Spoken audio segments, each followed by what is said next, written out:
Halo semua, gimana kabarnya hari ini? Kali ini saya akan bikin vlog tentang apa ya? Ya kita makan. Ini ada jambu kristal aku tadi beli, sama kita ngobrol-ngobrol. Rencananya mau ngobrol tentang jurusan keperawatan. Jadi untuk mungkin adik-adik atau teman-teman, ya teman-teman aja lah yang manggilnya, yang mau masuk jurusan keperawatan nih, wajib banget didengar ini ya. Siapa tahu bisa menjadi tolak ukur kalian sebelum terjerumus nggak tuh, sebelum masuk ke jurusan keperawatan. Jadi bisa ditimbang-timbang nih, kayaknya sesuai nggak ya untuk pribadi saya, sesuai nggak ya untuk karakter saya, kayak gitu. Dan by the way, ini sudah malam, ini jam 10 kayak jam 10 lebih, hampir jam 11 ya, ini jam 11-an. Karena apa ya, biasa Ramadan kan, tadi buka puasa dulu, ada ibadah-ibadah yang Islam kan, ibadahnya lumayan banyak kalau Ramadan begitu. By the way, ini aku tadi beli buah jeruk, apa namanya, jeruk kok jeruk tuh, jambu, ya ampun, jambu kristal. Ini tadi dibeli sekilo dapat 4 besar-besar kayak gini kan ya. Ini kenapa 3? Karena yang satu sudah dimakan bapak saya. Terus tadi aku direkomendasikan sama yang jual untuk dimakan pakai bumbu Thailand. Apa tadi? Bumbu Bangkok kalau nggak salah ya. Pokoknya cara buatnya itu tadi dia bilangnya pakai cabai atau nggak cabai bubuk, terus pakai garam sama pakai gula gitu, ditumbuk gitu. Dan sekarang saya sudah siap bumbunya ini. Nah, yang mau lihat nih, ini bumbunya. Kayaknya ini gagal deh, kebenyek gini, nggak kering. Tapi nggak apa-apa, kita coba aja. Terus di sini sudah siapkan pisau. Yang di rumah nggak usah nggak usah ditiru, hati-hati ya. Buat yang adik-adik minta tolong mamanya, oke?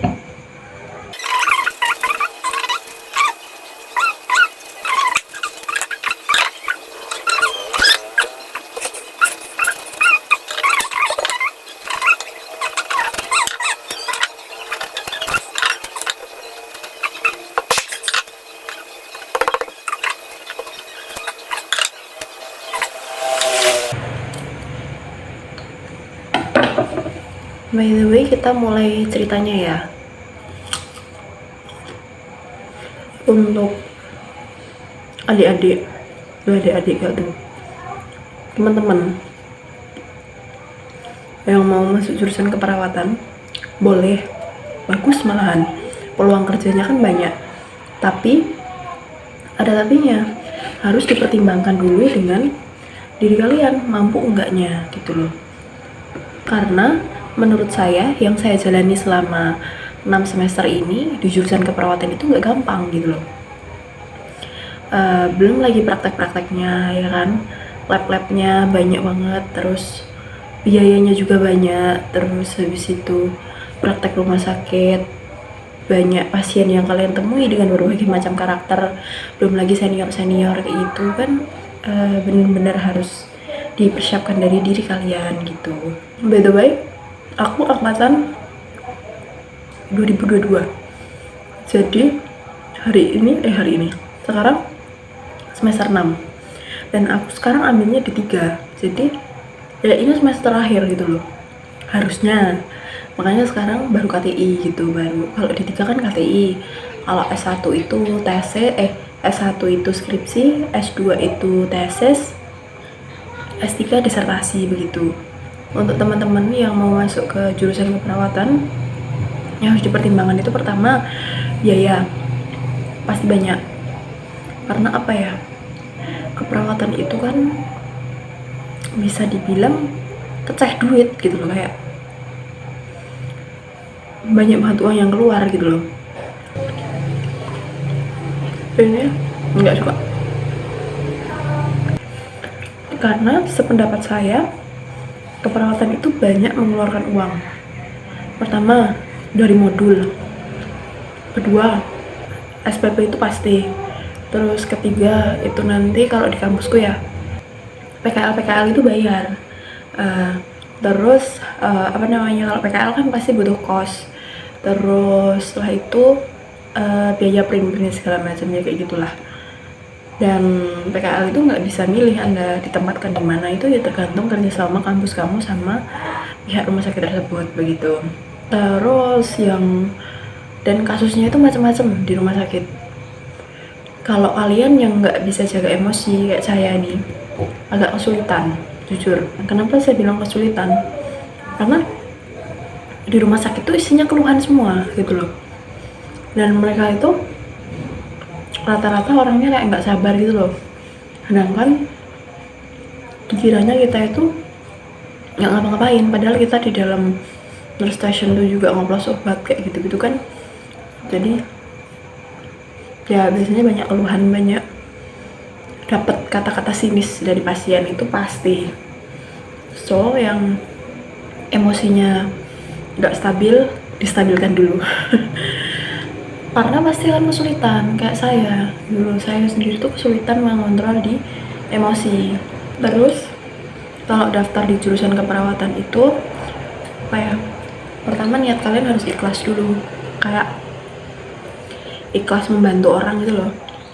Karena kalau niatnya nggak ikhlas pasti kesulitan, karena saya udah mengalami apa ya, maksudnya ikhlas kayak memang ya udah gitu loh, saya melakukan ini buat pahala kayak gitu-gitu, harus ikhlas karena merawat orang kayak gitulah.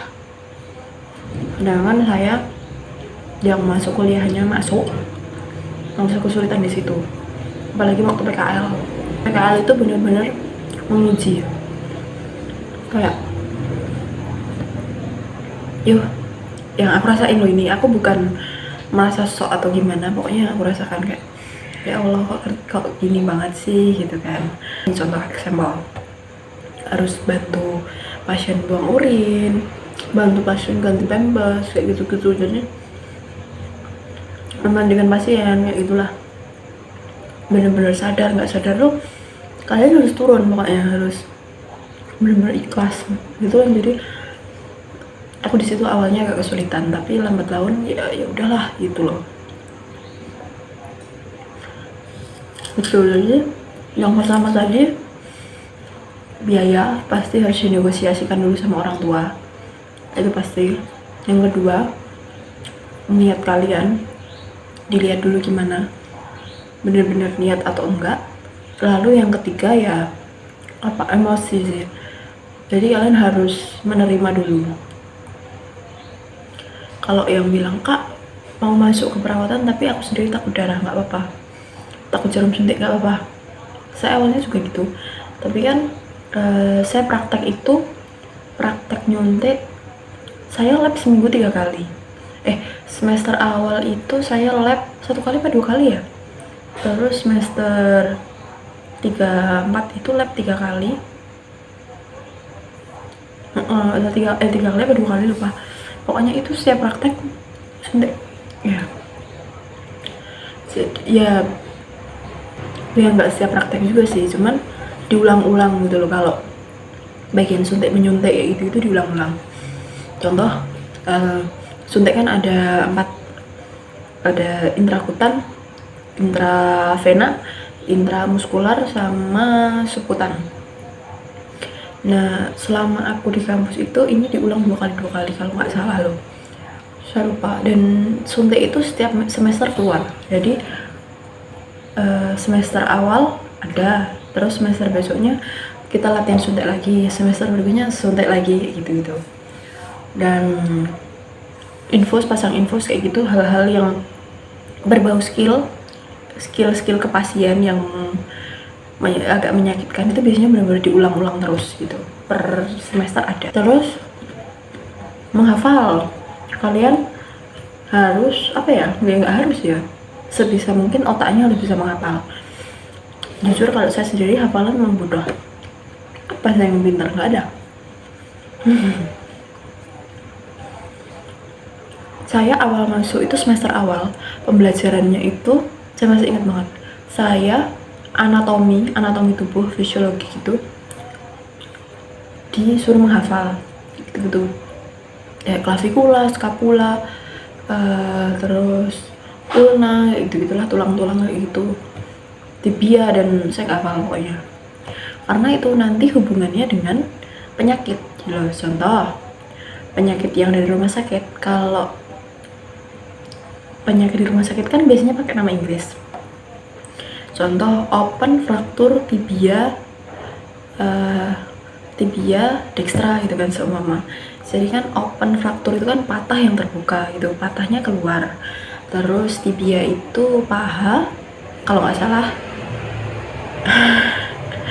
Terus dextra itu kanan gitu. Jadi hubungannya apa? Kenapa kok disuruh menghafalkan nama-nama anatomi gitu kan? Padahal kita pakai nama biasa aja ya bisa kan kalau orang ngeyel kayak gitu. Tapi itu hubungannya sama diagnosa medis gitu guys. Diagnosa medis itu rata-rata pakai nama Inggris gitu. Terus waktu lab pertama kali saya disuruh gambar, ingat banget, disuruh menggambar alat medis selab. Banyak banget kan, ada korentang, ada pinset chirurgis, pinset anatomis, ada gunting jaringan, ada gunting perban, ada apa namanya, pokoknya alat-alat kayak gitulah. Itu digambar di buku gitu, kita dikasih kertas fotokopian satu bendel besar itu kita gambar. Jadi hafal anatomi, hafal alat medis itu ya. Jadi ya kalian akan belajar banyak hal di keperawatan gitu. Yang mau daftar boleh-boleh banget, peluang kerjanya banyak. Tapi yaitu kuncinya cuma satu, keikhlasan gitu loh. Kalian harus bisa ikhlas dulu, baru kalian bisa enjoy berjalan di jurusan ini. Kalau kalian udah merasa salah jurusan dan gak ikhlas, jisian gitu, itu akan kesulitan, ke belakangnya akan sulit gitu.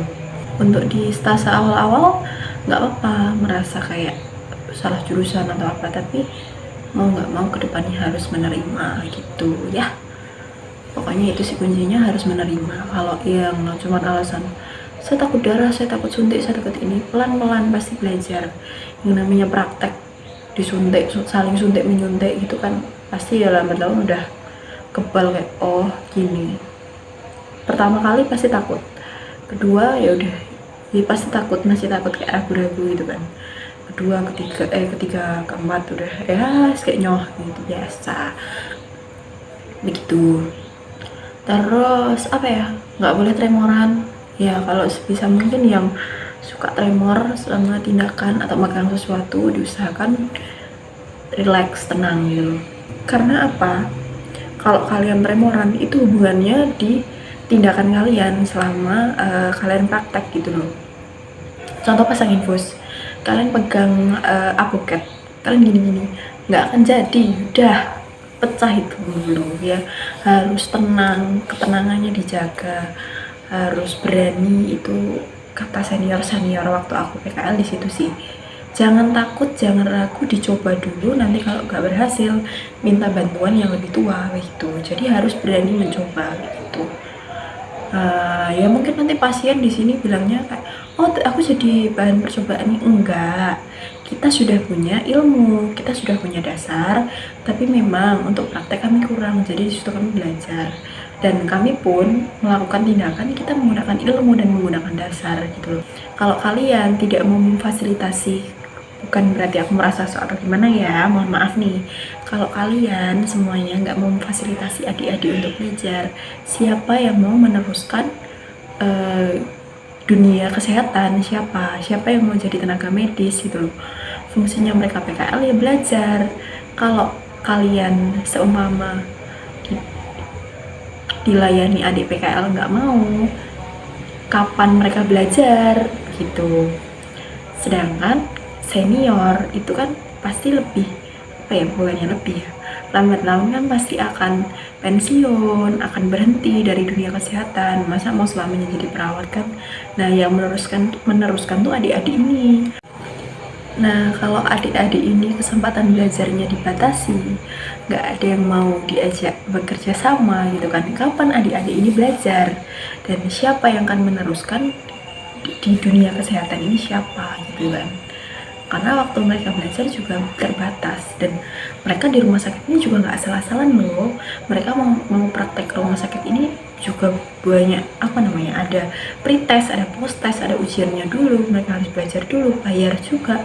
Jadi nggak, mereka ada ilmu, cuman memang di skill harus diawasi begitu guys. Jadi pesan untuk para pasien gitu, para masyarakat, tolong ya kalau dilayani adik PKL diterima dengan baik, karena mereka ini mau nggak mau ini penerus gitu loh, penerus di dunia kesehatan selanjutnya. Kalau mereka nggak belajar sekarang, mau belajar kapan? Masa harus nunggu seniornya turun dulu baru boleh praktek, baru boleh uji coba, kan ya nggak mungkin ya. Yang ada malah dunia kesehatan kedepannya akan semakin jatuh karena skillnya tidak berkembang begitu. Jadi mohon bantuannya. Dan menurut saya adik-adik PKL justru malah lebih perhatian. Kamu ditanyakan udah makan belum, disuapi kayak gitu. Saya praktek itu kadang nyuapi pasien, kan ada kasus kelolaan, bener-bener saya rawat gitu, saya bantu, nggak bisa makan sendiri, saya suapin, saya saya bantu ganti baju kayak gitu-gitu. Kalau kamu sama perawat senior, bukan berarti saya menghina atau apa, biasanya jarang karena tugas mereka lebih banyak gitu. Biasanya yang lebih banyak turun malah adik-adik PKL gitu guys. So saya rasa mungkin cukup ya obrolan kita kali ini. Yang mau tanya-tanya boleh silahkan ditanyakan, boleh komentar atau mungkin DM Instagram pribadi saya boleh di @wawasyahwa_ gitu ya, wawasyahwa_ itu akunnya. Silahkan yang mau tanya-tanya boleh di situ. Kalau mungkin di kolom komentar malu ya dibaca orang, bisa DM pribadi gitu. Terima kasih buat yang sudah mendengarkan, terima kasih buat yang sudah menonton. Jangan lupa support saya ya. Jangan lupa like, comment, share, and subscribe. See you next time and see you di next video. Dadah, bye.